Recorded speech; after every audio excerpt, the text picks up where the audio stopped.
Step number 3, the cashless endgame. Cash is banned. Central bankers drop interest rates into negative territory. This puts the squeeze on all those small retail banks, putting most of them out of business.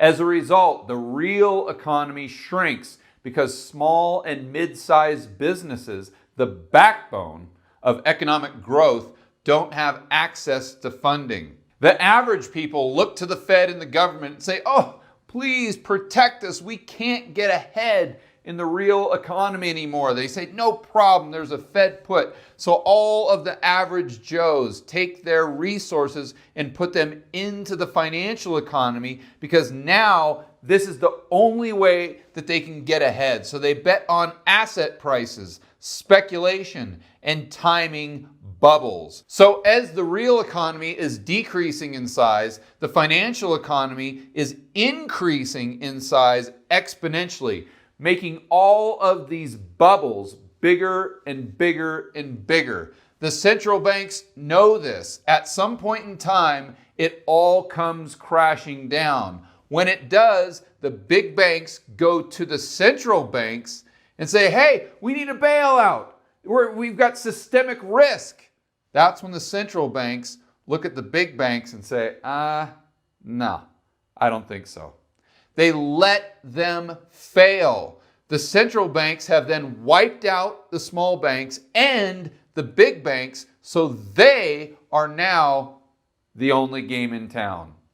They have 100% control of the money and the credit.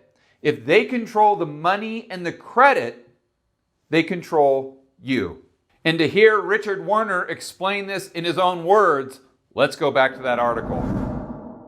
Here, Werner talks about the Bank of England, but you can insert the name of any central bank. By supporting monetary reformers, meaning people who want to ban cash, the Bank of England may further increase its own power and accelerate the drive to concentrate the banking system if credit creation was abolished and there was only one true bank left, the Bank of England. It would further the project to increase control and monitoring of the population.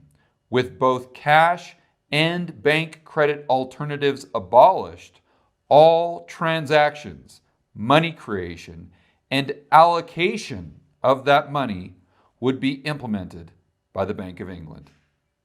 Werner goes on to imagine how the PR departments of the central banks and the mainstream media would spin this, how one could increase their security and safety with this digital money. What if one loses one's direct debit card? No doubt some bright Bank of England spark, or else any of the talking heads in the media, will then suggest we should adopt the techniques long practiced with our pets, namely implanting microchips under the skin as our money of the future.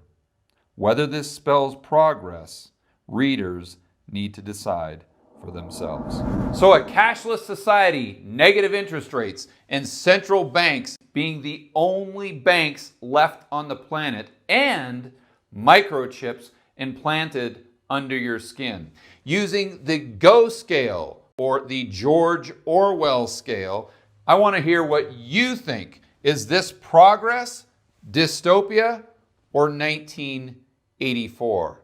I'll look forward to reading the comments below. For more